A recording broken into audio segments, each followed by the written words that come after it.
Continue to watch Tropical Depression Eta right here in the far western Caribbean Sea, getting ready to reemerge here, and we are expecting this to redevelop into a tropical storm. In fact, could become a healthy tropical storm, if not a low-end hurricane, as it approaches South Florida as we get into Sunday afternoon and into the early part of next week, hooking back into the Gulf of Mexico before being picked up by an approaching trough of low pressure and pushed back towards North Florida.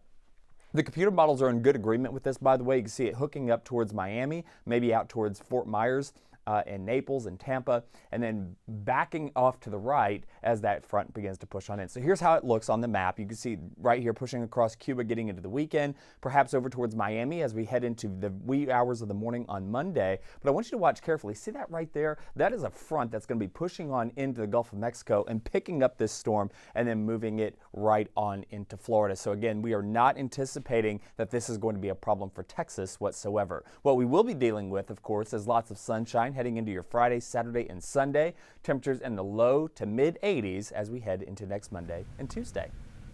That's something to sing about for sure, Blake. All right, we'll see you in a few minutes. 5:19 your time now.